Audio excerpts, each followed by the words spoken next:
Hello machine knitters. Today I am going to show you how to cut punch cards for punch card knitting machines using the Cricut Joy.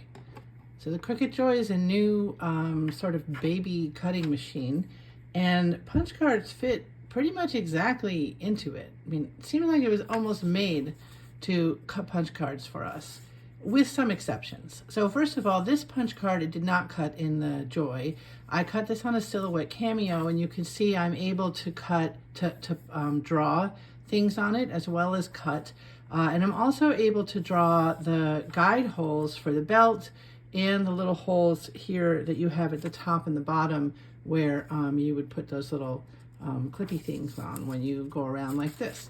Now on the Cricut Joy, I can't do those things. I can't cut, well, I certainly can't draw anything because I don't have a drawing tool in here. And second of all, I can't actually reach these side markings with this blade. So this blade doesn't go far enough left to right to be able to cut these guide markings. So I can't actually make exactly this, but what I can do is take a blank punch card that already has all the guides on it, the kind you would punch yourself if you had a puncher like this, and you would punch you know, all the holes yourself. I find this very stressful to punch the holes myself because the farther I get along the card, the more difficult it is if I make a mistake and I have to repair it with tape, and I find that very stressful. So I'd rather just punch the holes in the Joy. So this also fits right in here like you would want it to.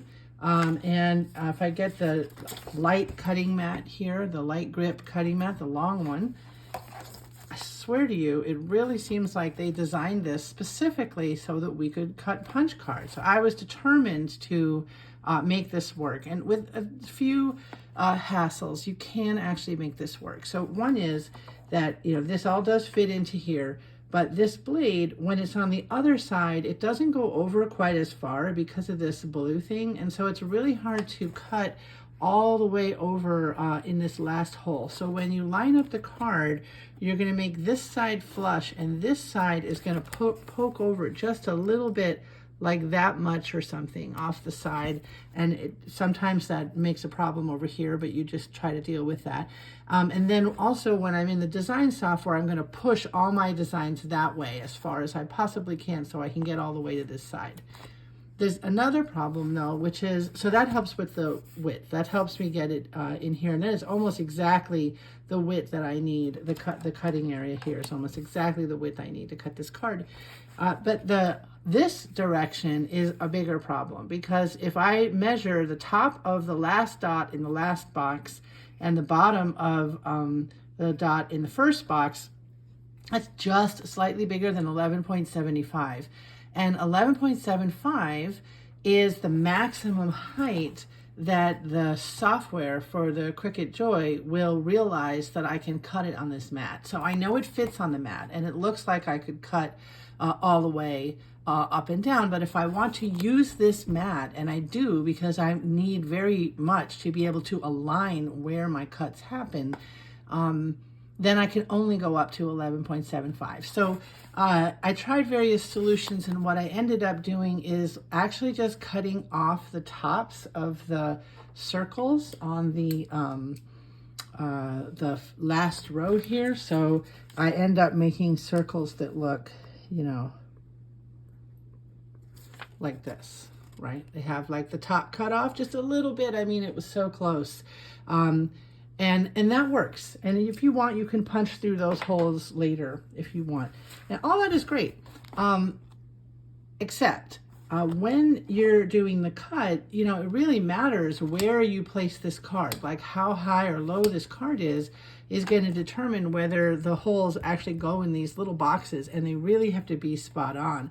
So there's a lot of alignment issues to deal with. So I want to talk a little bit about how you make sure that you've put your card on the mat exactly where you need it to be so the holes line up in here. And it takes a lot of trial and error, and a lot of error first on my part before I figured out that what I needed to do was draw directly on this card what happened. So what I did is I cut some just regular paper, And you know, this thing right now is covered with this plastic backing, but you take that off and you stick this paper down, right? And I ran a cut through this machine that was just guide holes. And the guide holes that it were these. Now this one is hand punched. This is not punched in the machine, but I made a file where it would punch these holes on the corner, these holes in the middle, these holes in the corner, excuse me, some more in the middle, all around, okay? So that's my file that I cut, only had these ones that were around. And I cut that into just the plain paper here. And then when I had those holes, I drew them. So I actually took a pen, and this looks very messy because I've scraped off so much dots and stuff from here that the ink has moved around a bit, but it was very precise when I first did it. I actually just colored these right through the cut paper before I took the paper off. And the reason I did that is because then when it's time for me to put a new punch card down, let me get my blank punch card again. Oh no, wait, before the blank punch card, my aligned one that I punched by hand. This is so confusing. It's like when you make a mold and you have to make a mold of a mold of a mold, and the process is really confusing. So let me just make sure it's clear that at this point in the stage, I only have these interior dots drawn on this card. And then I take my hand punched card and I lined up, it's hard to see in this video, but I line it up so that those dots on the interior are exactly in these holes all around the card. And then I colored in these holes at the top. 1, 2, 3, 1, 2, 3. So you can see that here. Then I colored in these. So now when I take a blank punch card, I can just line up the outside holes. Right? So, but it took me a really embarrassingly long period of time to figure out how exactly to make this happen, or even that the key was to draw on the card. But this works really well. So I line up these holes all around. It's happening down here too. See, there's these 3 holes, and I line them up in here. I've noticed that for me, it's good if it's like a fraction of a millimeter higher than the hose would say for some reason, but for you, it'll be something different, you know, just depending on how your card works. It's really important you keep track of the top of the card. Like every time you do an alignment, you know, make sure that this is the top of the card is matched with the top of this. Maybe it doesn't make a difference, but I think it does make a difference just depending on how that went in. As you can see, I had previously messed this up and I had to relabel it. So I just label it very strongly so that I get it right. Okay, so after all this is lined up, you have to somehow get it to stick here, which means you have to take this plastic off. So let me show you how I do that. So now we have our alignment mat. Okay, it's all done. And I have a blank punch card, okay? And I have some file that I want to cut that's just the dots, only dots, and the top row of all those dots is cut off, okay? That's where we are. And I want to cut that in this Cricut Joy. So I need to get this blank card stuck to the mat correctly. Here's how I do that. So you may notice that I have cut this plastic so that it is only over the sticky part. When you first get these mats, they actually have, the plastic goes all the way to the edge like this. But I need to be able to like tape down my card without the plastic getting in the way. So I cut it down to just this part.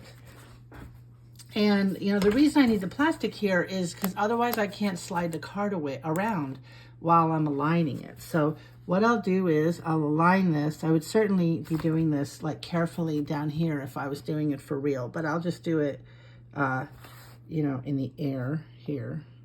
You have to be pretty exact all around the card. And then what I do is I tape, oops, I just messed up a piece of tape. Let me try that again. I've got some tape here. I tape it like this. And I do that all the way across the top. Now I've fallen a tiny bit out of alignment because I'm holding this in the air, but you would just be very careful. And I tape this the whole way across the top. And this is actually really helpful because this edge tends to get caught in the machine and bunch up. So this taping at the top end is actually doing two things for you. Okay, so then once I tape this, I can actually flip this over. And again, I know this looks really easy, but trust me, this took me days to figure out how to do. Maybe I'm just really slow, but I thought I'd make this video so you didn't have to go through the same bunch of failures. So now I take this off and I can just carefully, let me make this so I have a good surface, just carefully put this down and then make sure, and again, it's not perfect because I was doing that in the air, but you can see on the bottom, the dots are lined up. I would need this to be a little bit more perfect if I was really doing this. If you do it right, then what'll happen is your card will be a little bit in from the edge on this side and a little bit over the edge, if you can see that. It's hard to see on this side. It's a little bit over on the other side. And there you go. You press it down really good so that all your dots will stick down so that when you remove this, it'll be good. And then you're going to end up putting this into the machine. Now, and cutting it just like you would cut anything. And you can see the blog post in the description to see how you would do that. There is one other problem, which is that when I put this in the machine, I don't know if it will let me do this if I'm not, yeah, like usually you put it in like this and then it grabs it and it kind of aligns it. I actually had a problem with it not always doing that the same way. So if you look, I took a whiteboard marker and I made 2 dots on this little guide here so that I could check to see if these are aligned with those 2 dots, because sometimes it would go in the machine and get set and it would be a little too far back, and sometimes it would be a little too far in, and then I would cut the card and the holes would be in the wrong place and then it won't work in your machine. But this does actually work. This whole process works, and it makes a card. Like this is a card that I cut in the Joy, and it's pretty good. I mean, I can get these circles pretty much in the holes. You can see it starts to get a little bit off on this particular card as I get down to the bottom. But it's pretty good. These ones on the top, I had to re-punch because of the thing where, you know, I had only punched the bottom of the hole. And I think I have a little scrap here. Yeah, so this is a little scrap that I made from this card. So it works in the machine. So that is how you punch cards in the new tiny little Cricut Joy. It's quieter and nicer than cutting in the big Silhouette Cameo, I think. You do have to buy these blank cards, but other than that, it's pretty good. So leave me a comment below or go read the blog if you want to see more details about that. And I hope this helps somebody make cool punch cards. Okay, bye-bye.